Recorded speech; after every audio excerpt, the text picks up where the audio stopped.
Welcome to this episode of Eureka. We are going to have a very wonderful conversation with Dr. Amlesh Seth. He is the head of the Department of Urology in All India Institute of Medical Sciences, Delhi. We are going to talk about urology, some of the major afflictions that affect this system, what we can do, what are the common myths in this episode. Keep watching Eureka after the break. Before that, we are going to take a look at his brief profile. Keep watching Eureka.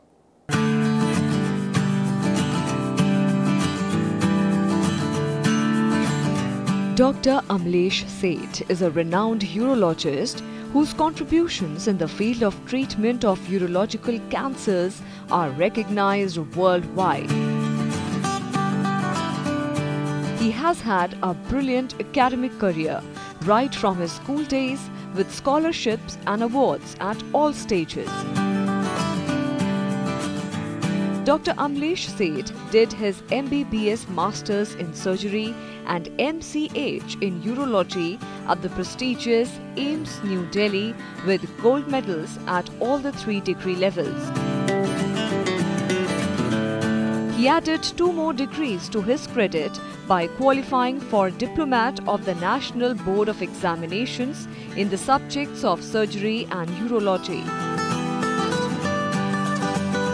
He has initiated several new surgical techniques in India that have not only helped improve survival of patients with urological malignancies but also improve their quality of life. Dr. Seth is one among the initial few doctors in India performing robotic urological surgery since 2006 and saving many lives and money of the country. In recognition of his immense contributions in research, surgical innovations and teachings, he was conferred the prestigious Dr. B.C. Roy National Award.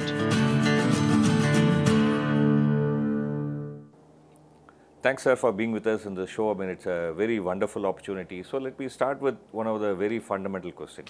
The moment one hears urology, one thinks of, its root word urine and perhaps urinary system. Is it the only area of human body that you look at in your system, I mean, in the urology department?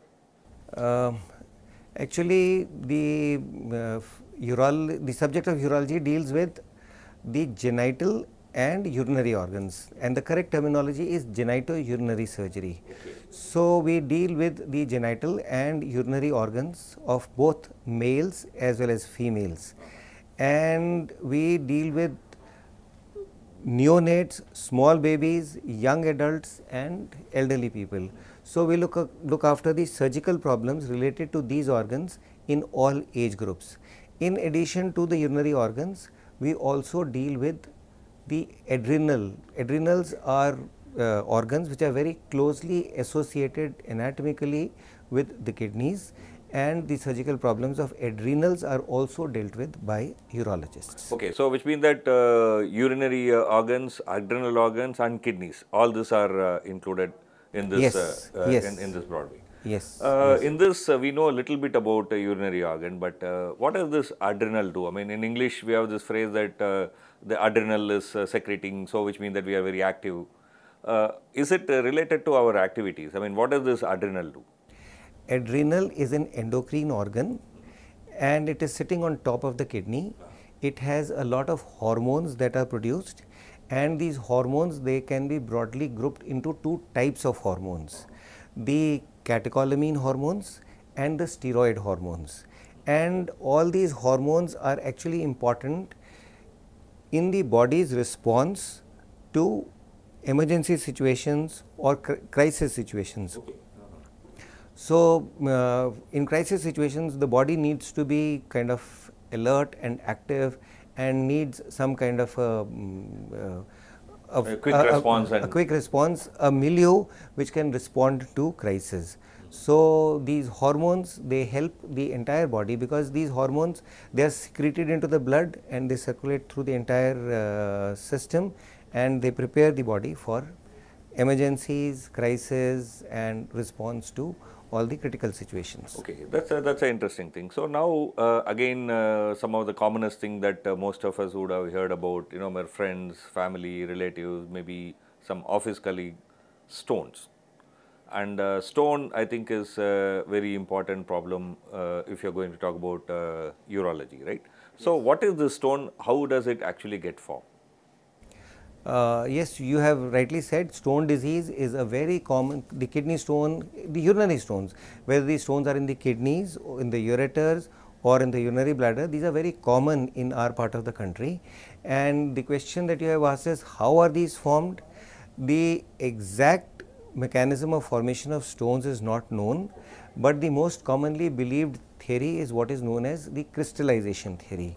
Because these stones are made up of crystals, the crystals, whenever they get concentrated in the urine and they form some kind of a nidus, over that nidus then there is a further growth of these crystal structure and it takes the form of a So it's very similar to, for example, how, for example, we harvest salt in the salt pan, right? In a sense, is that so? In the way of crystal growth? Yes, yes, you are right. The salt is harvested from the sea. Yes, the sea water is concentrated, and then there is crystallization of salt. Yes, urine also has a lot of crystals, has a lot of products which are either produced in the body or they come into the body from a diet, and then these are excreted through the urine. And in the urine, if there is an excess of quantity of these crystals, then that is what leads to the formation of a stone. So some of the places, for example, in certain places, they have this urine indicator. I mean, I have seen in few places that they have put different colors of urine and say that if your urine is in dark color, then you are not taking adequate water, which means the urine is supposedly more concentrated and the chances of stone forming will be higher, right? Definitely, yes. In the north part of our country, the problem is that we have very hot summers and we have very cold winters, and we do not adapt ourselves. We do not increase our fluid intake during summer months as we should, because the body's requirement is different in summer and different in winter. But some or the other, we, as a matter of habit or as a matter of practice, we don't adapt ourselves, and the summer months or the months just following the summer months, we see a lot of patients coming with stone disease. These are the months when the stones form. Okay, so it's essentially, I mean, if one has to practice some kind of a self-discipline to ensure that the stone doesn't form, or rather you are not giving chance to that, it means that you have to have an adequate amount of water intake, right? That is the simplest and universal method of either preventing stone disease, or if tiny stones have formed, then for flushing out stones, a good water intake or a good fluid intake is a very good method of handling this situation. Also, a lot of people have this belief that, for example, I mean, in my office, there are people who believe, I mean, there is a person who believes that that person will not eat cabbage at all, because that person has a belief that if he eats that cabbage, then he is certain to get stones, and he also tells others, don't eat cabbage, that will cause you stone. Is there any kind of such association with food and stone formation in the direct way? Yes, food is something very important. Whatever we eat, it gets into our system, and the dietary components have been very closely studied for the formation of stone disease, and diets that are rich in oxalates, they are supposed to precipitate stone disease, and similarly diets that are rich in calcium. But the problem is that there are so many items that are rich in calcium and there are so many items that are rich in oxalate, and for preventing stone disease we cannot stop eating all of these. So the guideline is that in diet one should not eat excess of anything. One should not eat excess of, say, tomatoes or excess of spinach, chocolates, lot of berries. Tomatoes, they have a lot of oxalate. But if one consumes a lot of spinach on one particular day, or a lot of tomatoes on one particular day, or drinks a lot of milk before going off to sleep on one particular day, that is what will lead to either a calcium surge in the urine or an oxalate surge in the urine, and that is what can precipitate a calcium oxalate. And even a large amount of non-vegetarian diet also leads to accumulation of uric acid in the urine, and the crystal structure of uric acid is the same as the crystal structure of calcium oxalate. Okay. So, if uric acid gets concentrated in the urine and forms urate crystals or uric acid crystals, then over that the calcium oxalate can also get deposited. So, one should avoid eating excess amount of non-vegetarian food, excess of even I would say milk and milk products, and one should take a mixture of items in small quantities to avoid a So the stone point disease. is that it's not like you avoid this particular vegetable or that particular food, but everything in moderate quantities and never in excess. That's an undertone. That is the advice which I always give to my patients, because it is impossible to stop eating so many items, and it is not advisable to stop eating a particular item also for completely. For a example, lifetime. calcium. Certainly, we also need calcium. So we need food which will have calcium, right? Yes, we need calcium, we need milk, but excess of anything is harmful. And regarding the milk and milk products, the guideline is up to 400 ml of milk and milk products. So, if one is taking ice cream or curd, then the amount of calcium will be adequately covered by either curd or lassi or ice cream. So, whatever is the milk and milk products of 400 ml of milk in 24 hours, that is a balanced amount of milk that one should consume. Yeah, okay. That's, I think, a very interesting point. We'll take a very short break. After the break, we are going to discuss about another major problem that many women in India face, urinary tract infection, and most of us believe that comes because of bad toilets. That's not really true. That's what we are going to discuss after the break. Keep watching Eureka, a very short break.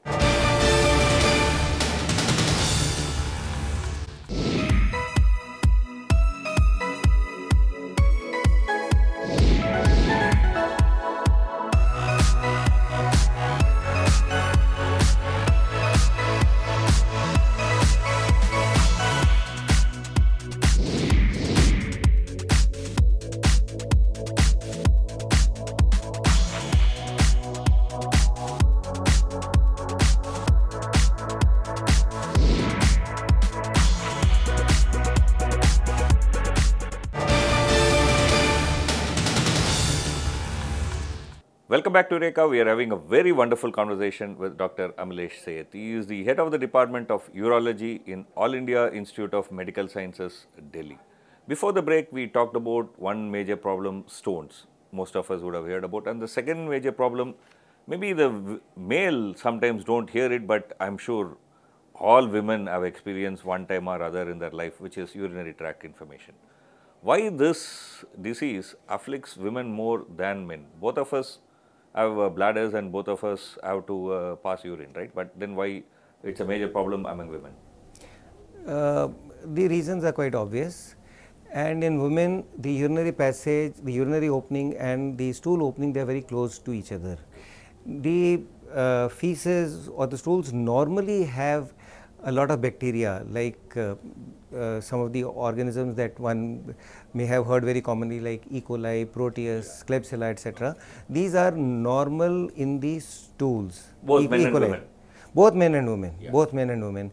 But if they grow in the urinary tract, they lead to an infection. So the same bacteria in the wrong place is causing the Yes, problem. the same bacteria in the wrong place is causing an infection.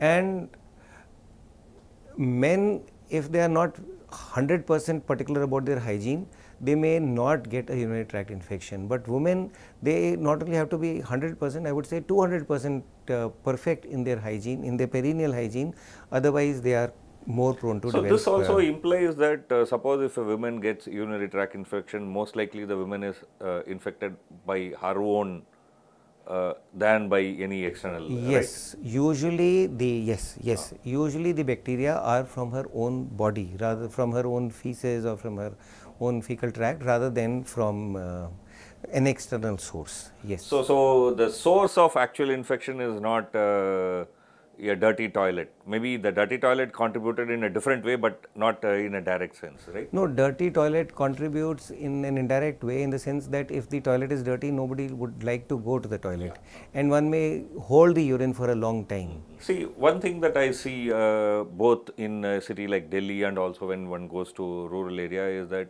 women nowadays, of course, both men and women have to work. So women, when they go to work, I mean, during the whole office hours, the situation is not conducive for them to use restrooms.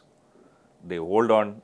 They also ensure that they don't eat properly, so that they don't have to use the restroom. They don't drink enough water. Is this a good lifestyle? No, no, no, no. This is not a good lifestyle. One must drink enough water to pass enough urine, because unless enough urine is formed, all the toxic materials from our body will not come out. And we must pass between 1.5 to 2 liters of urine in 24 hours. That is the amount that is required to clear our body of toxic products. And if we are reducing our water intake so that we may not go to the toilet, that is something which is harmful for us. And the other problem is holding the urine for too long and kind of sitting tight on it is also not a good habit. That can lead to a stasis in the urinary bladder, and sometimes even structural changes. Especially some young girls, it has been seen, those who really will not pass urine from morning till evening, they can even develop some structural changes in their bladder, which can lead to a damage to the kidneys also. So that also is not a good habit. One should not hold the urine for too long, and one should drink enough water to pass a good amount of urine. See, a common cold is something very, very common. That's why we call it as common cold. I mean, it's a very discomforting disease. I mean, maybe you get headache, you get sore throat, I mean, your nose is blocked. I mean, that one day is a hell. But it's not a life-threatening disease, most likely, right? So, is urinary tract infection, is it just only a discomfort, or will it lead to a major situation if one doesn't control, one doesn't take proper precaution? Urinary tract infection is a significantly more damaging disease compared to respiratory tract upper respiratory tract infection like common cold. But you know, respiratory tract infection and urinary tract infection, if we talk about these two, these are also big umbrellas. In respiratory tract infection also, there is a big spectrum, from just a running nose for one day to a bad pneumonia. Similarly, in urinary tract infection also, it's a big spectrum. Some young lady may have an infection lasting, some burning in the urine lasting for 1 or 2 days. That would be a mild kind of a self-limiting type of a urinary tract infection. Or there may be a high-grade fever and loss of appetite, vomiting, malaise, person becoming really sick because of infection spreading into the kidneys and from the kidneys into the entire body. So there is a spectrum. So one cannot say that urinary tract infection, but in general, if we compare head to head, urinary tract infection would be much more damaging to the body compared to the respiratory. Both damage the body, but maybe urinary tract infection damages more. So we need to take it more seriously. That's yes, something that is. Yes. Yeah. Urinary tract infection needs to be taken more seriously. So, out of this various cancers that we talked about affecting different organs of the urological system, are they, any of them affected because of infection, or is it through other mechanisms? One cancer which is correlated with an infection is penile cancer. And the virus which has been implicated in causing cervical cancer in women is the same virus which has been implicated in causing penile cancer in men. Okay. Yeah. So, but for the time being, there is no guideline or recommendation that the men should be vaccinated to prevent that infection. For women, there is a guideline that women, to prevent a cervical cancer, should be vaccinated, and the human papilloma virus infection should be prevented by this vaccine in women. That is what the guideline is. The data correlating that with penile cancer is not as strong, and therefore that guideline is not there. Very, I think a very interesting point that we got to know that one of the cancers affecting urological system is actually also connected to cervical cancer, the same kind of virus. Yeah, the same kind of virus, yes. We'll take a very short break. Keep watching Eureka. After the break, we are going to talk about some of the different techniques this department has developed for cancer surgeries. After the break, keep watching Eureka.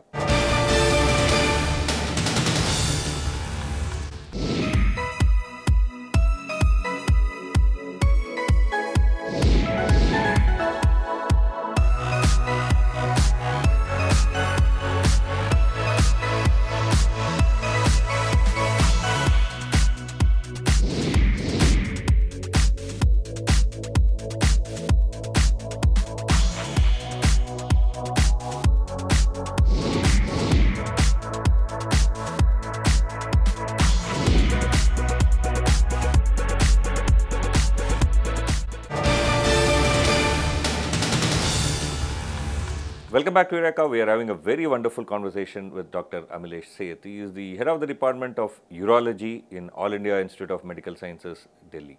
Before the break, we talked about some of the major ailments and affliction that are affecting urological system, including cancers. And your department is really world known for developing some new techniques for treating some of these cancers. Can you tell us what are these new techniques?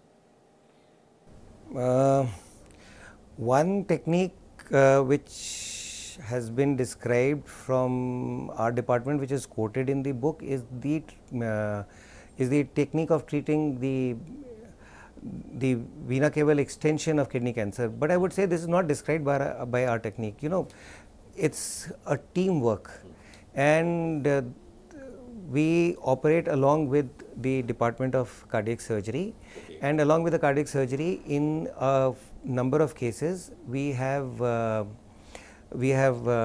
done this operation successfully by a technique which is different from the technique which was described earlier, and that is quoted in a large volume book of urology, and that is what has brought some, you can say, name or fame to our department. And in addition to that technique, we in our department there is a lot of emphasis on urological cancers, because All India Institute has a lot of patient load of cancer patients, and we do deal with a lot of cancer patients. In our Department of Urology, I would say about half our work is dealing with the urological cancers. And if I have to describe a few operations where our department has done work which is, I would say, better than in other departments, one is in treating bladder cancer and replacing the native bladder which is diseased affected by cancer and completely needs to be removed, replacing it with a new bladder which is formed from the intestines. So our department, we started doing these surgeries sometime in, I would say, 91, 92, and from that time onwards we have done hundreds of such cases of making a new bladder after removing the urinary bladder for cancer. And for testicular cancer, because there are some patients who come with very extensive disease and they need to be treated by a combination of chemotherapy and extensive surgery. So the surgery that we call as retroperitoneal lymph node dissection, our department has a lot of experience of doing this kind of a technically difficult surgery. And in terms of laparoscopic surgery, robotic surgery, our department was the first department in the country to acquire a robot in the year 2006, and we have done more than 1,000 cases of robotic surgery in the last almost 13 years of having the robot.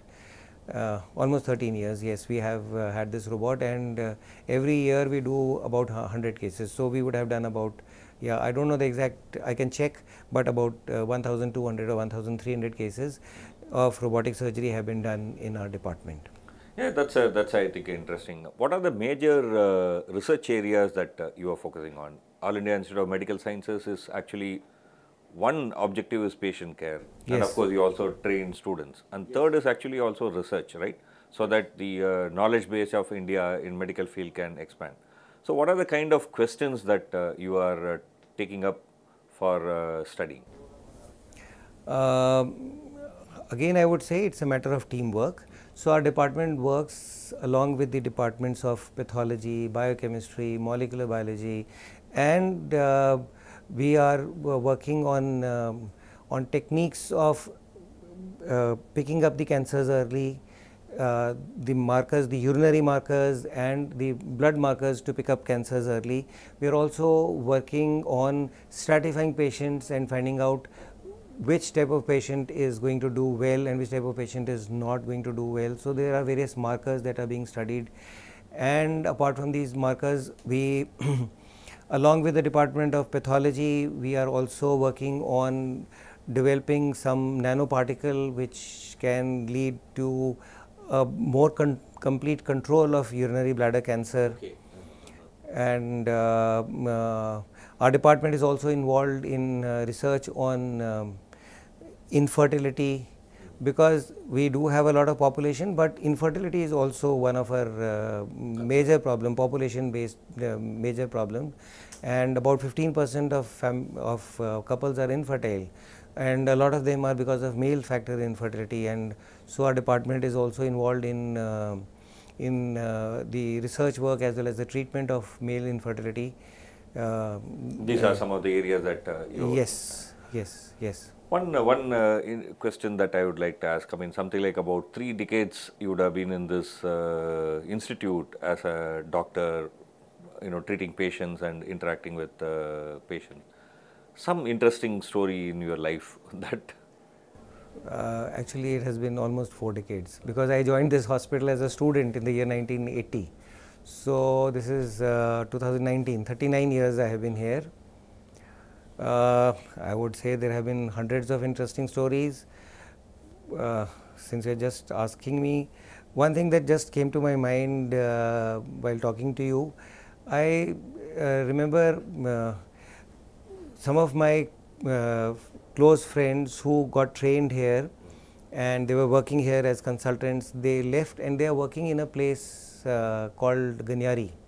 It's a rural area very close to Bilaspur in Chhattisgarh area. So they invited me for spending a few days with them and participating in what all activities they have. So I was there a few years back for about 4 days, and during those 4 days I saw so many patients who were neglected and who did not have any money to go to any other place.